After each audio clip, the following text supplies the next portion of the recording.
Capítulo 23, 1 de agosto de 1993, hoy ha sido el día de la soga, un día sombrío y maldito, aunque inevitable.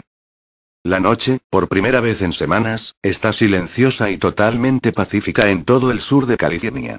Pero la noche está llena de horrores silenciosos. De decenas de miles de farolas, postes de luz, y árboles de esta vasta área metropolitana, cuelgan formas espeluznantes. En las zonas iluminadas, se ven por todos lados. Han sido utilizadas incluso los postes con el nombre de las calles, y prácticamente por cada esquina que he pasado esta tarde, de camino al cuartel general, había un cuerpo colgante, 4 en cada intersección. Colgando de un solo paso elevado solo a 1 milla de aquí, hay un grupo de unos 30, cada uno con un cartel idéntico colgando del cuello con la leyenda "Traicioné a mi raza". 2 o 3 de ese grupo fueron decorados con togas académicas antes de ser colgados, y todo el grupo son al parecer miembros de las facultades del cercano campus de UCLA. En las zonas en las cuales todavía no hemos restaurado la energía eléctrica los cuerpos son menos visibles, pero la sensación de horror en el aire es todavía mayor que en las áreas iluminadas. He tenido que caminar esta noche, entre 2 bloques de viviendas a oscuras, en una zona residencial entre el cuartel general y mi área de campamento, después de la reunión de mi unidad. Como a la mitad de uno de los bloques sin iluminación, vi lo que parecía ser una persona, de pie en la acera, directamente enfrente de mí. Según me acerqué a la silenciosa figura, con los rasgos escondidos en la sombra de un gran árbol sobre la acera, continuó sin moverse, obstaculizando mi paso. Sintiendo cierta aprensión, saqué mi pistola de la funda. Entonces, cuando estaba como a 4 metros de la figura, que había estado de espaldas a mí, comenzó a volverse hacia mí. Había algo espeluznante en su movimiento y yo me paré en seco según se iba dando la vuelta. Una brisa tenue hizo crujir la hojarasca de las ramas que colgaban, y a través de las hojas pasó un rayo de luz de luna cayendo directamente en la silueta que giraba justo enfrente de mí. Lo primero que vi con el rayo de luz de luna fue un cartel con una leyenda en mayúsculas: "Profané mi raza". Por encima del cartel, aparecía lasciva una cara hinchada y púrpura de una joven, con los ojos saltones abiertos y boquiabierta. Finalmente vi la delgada cuerda vertical que desaparecía arriba entre las ramas. Parecía ser que la cuerda se había resbalado un poco o que la rama a la que estaba sujeta se había doblado, hasta que los pies de la mujer tocaron el suelo. Tuve la sensación de que el cuerpo estaba de pie por sí mismo. Me estremecí y rápidamente continué mi camino. Hay muchos miles de cuerpos colgantes como este, de mujeres, en esta ciudad, esta noche, todas con idénticos carteles en el cuello. Son las mujeres blancas que estaban casadas o viviendo con negros, con judíos o con gente no blanca. Hay también un número de hombres llevando también el cartel de "Profané mi raza", pero las mujeres los superan en una relación de 7 u 8 a 1. Por otro lado, como el 90% de los cuerpos con el cartel de "Traicioné a mi raza" son de hombres, así que más o menos todo está balanceado. Aquellos que llevan estos últimos carteles son políticos, abogados, hombres de negocios, presentadores de televisión, periodistas y editores, jueces, maestros, académicos, líderes de derechos civiles, burócratas, predicadores, y todos aquellos que por razón de su carrera o estatus o votos, o lo que sea ayudaron a promover o a aplicar el programa racial del sistema. El sistema les había pagado con 30 monedas de plata. Hoy les pagamos nosotros. Empecé a las 3 de la mañana. Ayer fue especialmente un mal día de disturbios, con los judíos utilizando megafonía para fustigar a las masas y lanzar piedras y botellas a nuestras tropas. Coreaban: "El racismo ha de irse e igualdad para siempre" y otros eslóganes que los judíos les habían dado. Me recordaron a las manifestaciones de masas de la época de Vietnam. Los judíos manejaban muy bien este tipo de trucos. Pero como a las 3 de la madrugada, las muchedumbres habían terminado con su orgía de cánticos y violencia y estaban todos acostados, a excepción de algunos grupos recalcitrantes que habían instalado altavoces atronando con las emisiones radiofónicas del sistema por todos los vecindarios alrededor, emisiones que alternaban con música, alaridos de rock y llamadas a la hermandad. Escuadrones de nuestras tropas, con los relojes sincronizados, aparecieron de repente en miles de bloques de apartamentos en 50 diferentes barrios habitacionales, cada líder de escuadrón con una larga lista de nombres y direcciones. La música ensordecedora cesó repentinamente y fue reemplazada por el sonido de miles de puertas astilladas por las botas que las abrían a patadas. Era como las redadas de armamento de hacía 4 años atrás, solo que al revés, pero el resultado fue más drástico y más permanente con los que sufrieron ahora las redadas. A los arrastrados a las calles por las tropas les sucedió una de estas dos cosas. Si eran no blancos, y eso incluía a todos los judíos y a los que mostraban tener antecesores con un mínimo rasgo de no blanco, eran empujados a columnas formadas apresuradamente y comenzaron su viaje sin retorno al camión que estaba al pie de las colinas, al norte de la ciudad. La más mínima resistencia, cualquier intento de discusión o la menor de las reticencias era solucionado con un tiro rápido. Los blancos, por otra parte, fueron, en la mayoría de los casos, colgados al instante. Se les colocaba uno de los dos carteles en el pecho y se les ataba las manos a la espalda, se colocaba una cuerda en cualquier poste y se les colgaba sin más, dejándolos bailando en el aire mientras los soldados se dirigían al siguiente nombre de la lista. Los ahorcamientos y la formación de las columnas de la muerte duraron aproximadamente 10 horas sin interrupción. Cuando las tropas terminaron entrada la tarde con su triste cometido y comenzaron a retirarse a sus cuarteles, el área de Los Ángeles estaba total y completamente pacificada. Los residentes de las barriadas a las cuales ayer solo podíamos entrar con tanques, temblaban tras sus puertas hoy, con miedo incluso a dejarse ver intentando mirar a través de las cortinas. Durante la mañana no hubo oposición en gran escala a nuestras tropas y ya en la tarde, incluso el deseo de resistencia se había evaporado. Mis hombres y yo estuvimos en el meollo del asunto todo el día, sobre todo haciéndonos cargo de la logística. Cuando a los escuadrones de ejecución se les acabaron las cuerdas, desmontamos varios kilómetros de cable de postes de energía eléctrica, para usarlos como cuerdas. También nos hicimos con varios cientos de escaleras. Y también fuimos los que pegamos en cada bloque de viviendas los pasquines de nuestra comandancia revolucionaria, advirtiendo a todos los ciudadanos que, de ahora en adelante, cualquier acto de saqueo, motín, o sabotaje o cualquier acto de desobediencia de una orden de un soldado, tendría como resultado la ejecución sumarísima del transgresor. La proclama también advertía de manera similar a todos los que ocultasen a cualquier judío no blanco o que diese voluntariamente información falsa u ocultase información a nuestras unidades de policía. Finalmente se emitía una lista de lugares en cada vecindario a los que las personas, en día y hora determinados, deberían presentarse según la posición de su nombre en el orden alfabético, para ser registrado y asignado a una unidad de trabajo. Esta mañana, casi acabo a tiros con un comandante de una unidad, sobre las 9, cerca del ayuntamiento. Fue cuando estábamos trasladando a los pesos pesados para ahorcar. Los políticos famosos, un número prominente de actores y actrices de Hollywood y algunas personalidades de la televisión.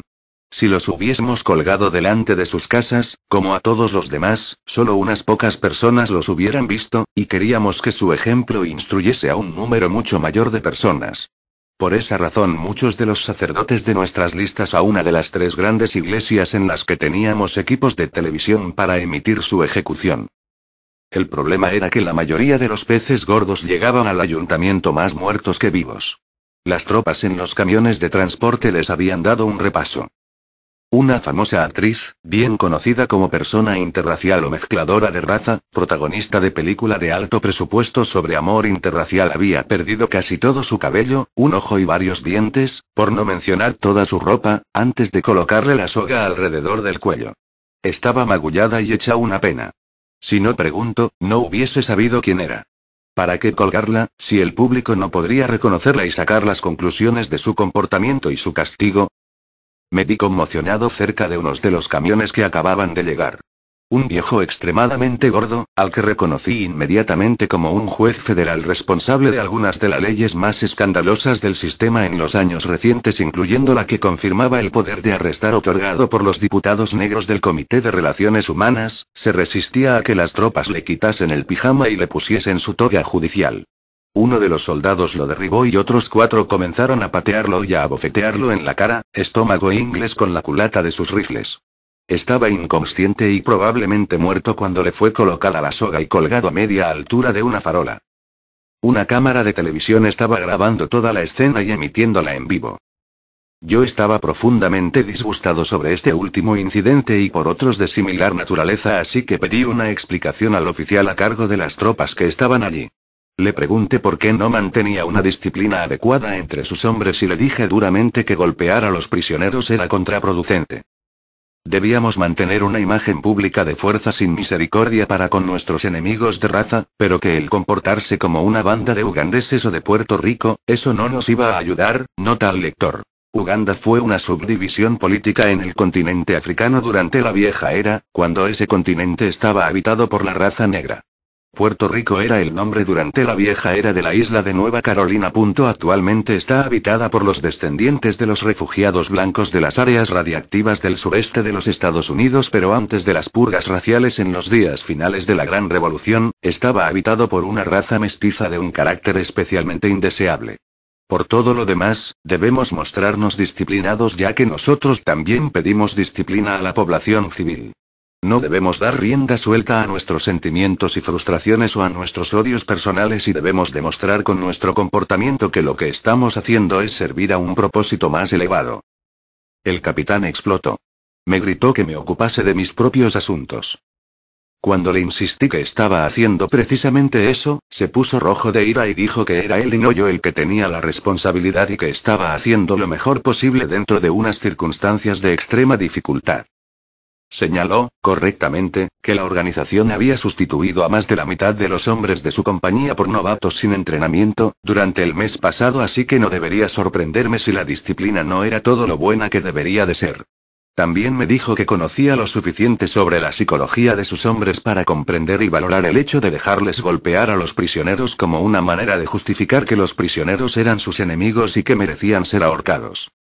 No pude rebatir realmente ninguno de los argumentos del capitán, pero noté con cierta satisfacción que cuando se dio la vuelta y me dejó a grandes zancadas, se dirigió furiosamente a un grupo de soldados que estaban propinando una brutal paliza con sus pistolas a un joven de cabello largo y de pinta afeminada, como una estrella de rock, y les gritó que parasen.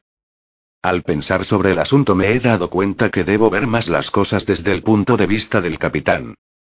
Naturalmente que tenemos que reforzar la disciplina tan pronto como sea posible, pero por el momento es mejor para nosotros tener mayor eficacia política a menor disciplina en las tropas. Retrasamos las medidas enérgicas en la población como lo hacíamos siempre, y cuando pudiésemos erradicar y desarmar a los GIS y reemplazarlos con la gente nueva pasada de las líneas enemigas a las nuestras. También queríamos disponer de tiempo para acostumbrar a las tropas al nuevo orden de las cosas aquí y darles por lo menos una mínima preparación ideológica para las labores diarias. Y dejamos a propósito descontrolarse a los civiles solo para tener una excusa manifiesta para tomar medidas radicales en vez de medidas a medias, que no solucionarían los problemas civiles a largo plazo. Otra de las razones de nuestro retraso era que necesitábamos tiempo para recopilar las listas de arrestos.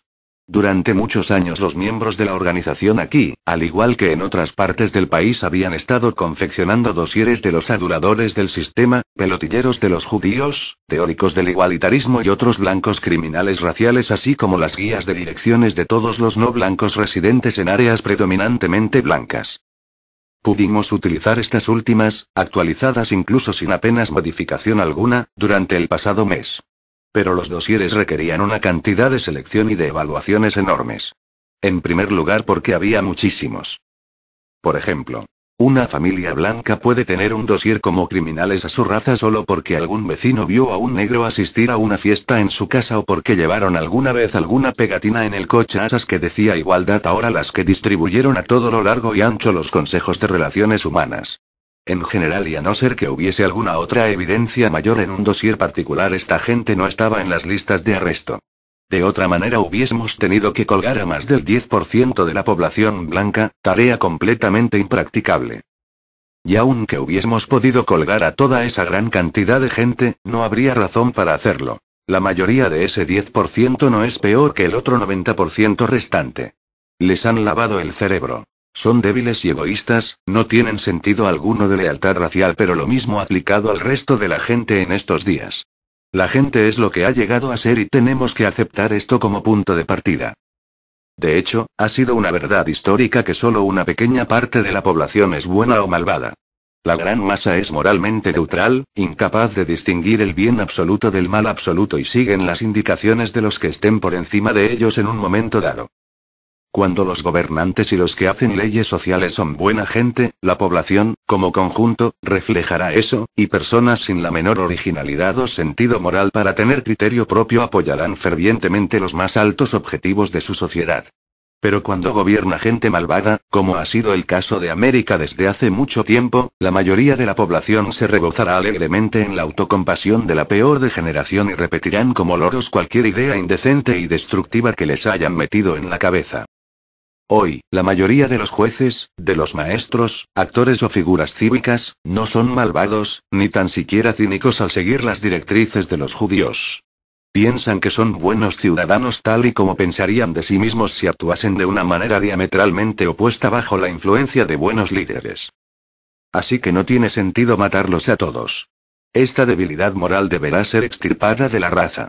Por ahora es suficiente eliminar a la porción de malvados que lo son conscientemente y a unos cuantos cientos de miles de nuestros buenos ciudadanos lisiados morales del país, como ejemplo para los demás.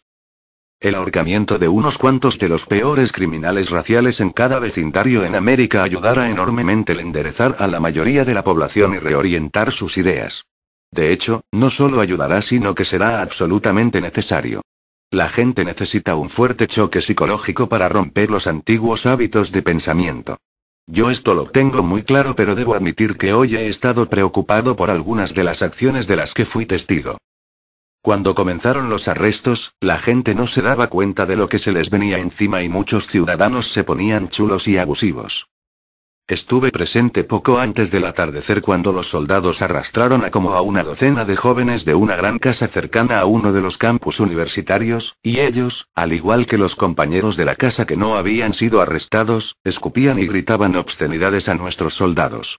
Todos menos uno de los arrestados eran judíos, negros o mestizos de todo tipo y dos de los más gritones fueron inmediatamente ejecutados mientras los demás fueron llevados como rebaño a una columna en camino. La última fue una joven blanca de unos 19 años, un poco gorda pero todavía bonita. Los disparos la calmaron bastante así que ya no gritaba a los soldados cerdos racistas. Pero cuando vio los preparativos para su ahorcamiento inmediato, contempló claramente su destino y se puso histérica. Al ser informada que iba a pagar el precio por profanar su raza al vivir con un amante negro, gemía. ¿Por qué yo? Según se anudaba la soga a su cuello, balbuceaba. Yo hacía lo que todos los demás, ¿por qué me habéis escogido a mí? No es justo. ¿Qué pasa con Elena? También se acostaba con él. Ante este último grito antes que su aliento fuera cortado para siempre, una de las chicas, presumiblemente Elena, del grupo de espectadores silenciosos que estaban en el césped, retrocedió llena de terror. Por supuesto que nadie respondió a la pregunta de la chica del ¿por qué yo? La respuesta es que simplemente su nombre estaba en la lista y el de Elena no. Nada tiene que ver con que sea justo o injusto. La chica ahorcada se merecía lo que tuvo. Probablemente Elena merezca la misma suerte y es indudable que estará sufriendo ahora los tormentos de los malditos, con miedo a que sea descubierta y a pagar el mismo precio que su amiga. Este pequeño episodio me ha hecho aprender algo sobre el terror político. Su arbitrariedad y su imprevisibilidad son aspectos importantes para que sea efectivo. Hay gran cantidad de gente en la misma situación que Elena, que con miedo a ser descubiertos, caminan como si lo hiciesen sobre huevos. El aspecto melancólico de este episodio se resume en el lamento de la chica yo solo hacía lo que los demás. Eso es un poco exagerado, pero bien es cierto que si otros no le hubiesen dado ejemplo, la muchacha no se habría convertido en una criminal racial. Pagó por sus faltas y por las de los demás. Ahora me doy cuenta más que nunca de la gran importancia de inculcar en nuestra gente nuevas bases morales, de valores fundamentales para que jamás se encuentren a la deriva como esta chica desafortunada y la mayoría de la gente en América. Esta falta total de moral sana y natural me fue mostrada de nuevo al mediodía. Estábamos ahorcando un grupo de unos 40 agentes inmobiliarios afuera de las oficinas de la feria de la Asociación Inmobiliaria del Condado de Los Ángeles. Todos habían participado en un programa especial de créditos especialmente bajos para familias mezcladas racialmente para la compra de casas en vecindarios predominantemente blancos. Uno de los agentes inmobiliarios era un individuo fuerte, rubio y atractivo de unos 35 años y con un corte de pelo a lo militar. Se defendía vehementemente. Diablos, nunca estuve de acuerdo con esta mierda de mezclas raciales. Me pone enfermo el ver a estas familias mezcladas con sus mestizos mocosos. Pero un hombre ha de ganarse la vida. me dijo el inspector jefe de los edificios del condado que harían la vista gorda a las violaciones de construcción en aquellos que desarrollasen este programa hipotecario especial. Sin darse cuenta, nos estaba confesando que unas mayores ganancias estaban por encima de su lealtad de raza en su escala de valores, cosa que es desgraciadamente cierta para muchos de los que hoy no fueron colgados. Bien, él hizo su elección libremente y no nos merece simpatía alguna. Los soldados no discutieron con él, naturalmente. Cuando le llegó el turno, lo izaron del suelo con la misma imparcialidad mostrada hacia aquellos que aceptaron su suerte en silencio. Tenían órdenes de no discutir ni dar explicaciones a nadie excepto decirles brevemente el delito por el que iban a ser colgados. Ni tan siquiera las protestas más convincentes como debe de haber algún error les hacían dudar ni un momento. Ciertamente, hoy hemos cometido algunos errores de identificación, errores de direcciones, falsas acusaciones, pero una vez comenzadas las ejecuciones no había posibilidad de admitir ningún error. Creamos a propósito en la mente de la gente una imagen inexorable. Y aparentemente fuimos muy convincentes. Por la tarde, al regresar a sus cuarteles nuestros escuadrones de ejecución comenzamos a recibir informes provenientes de toda la ciudad de lo que parecía ser una oleada de asesinatos y palizas. Cuerpos, la mayoría mostrando heridas de arma blanca, aparecían en aceras, callejones y en los portales de edificios de apartamentos.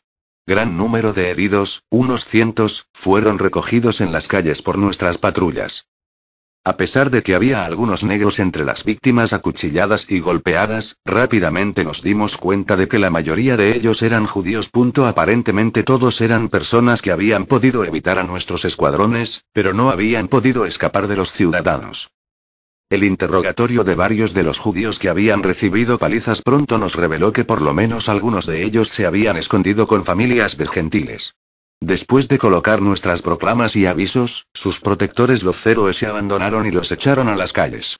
Grupos de vigilancia locales, armados con cuchillos y baits habían agarrado, como hurones, a los que no estaban siquiera en nuestras listas. Estoy seguro de que, sin la enérgica lección del día de la soga, no hubiésemos obtenido de una manera tan rápida esta especie de cooperación ciudadana. Los ahorcamientos animaron a la gente a dar el paso rápidamente. Mañana por la tarde, algunos de mis hombres comenzarán a organizar batallones civiles de trabajo para recoger los cadáveres y llevarlos al lugar que previamente he escogido. Probablemente nos llevará 3 o 4 días recoger los cadáveres, que son entre 50 y 60.000 y con este calor, no será nada agradable según pasen los días. Pero qué sensación de descanso saber que la tarea más dura ya está terminada. A partir de ahora todo será cuesta arriba pero en el buen sentido. Reorganizando, reeducando y reconstruyendo la totalidad de la sociedad.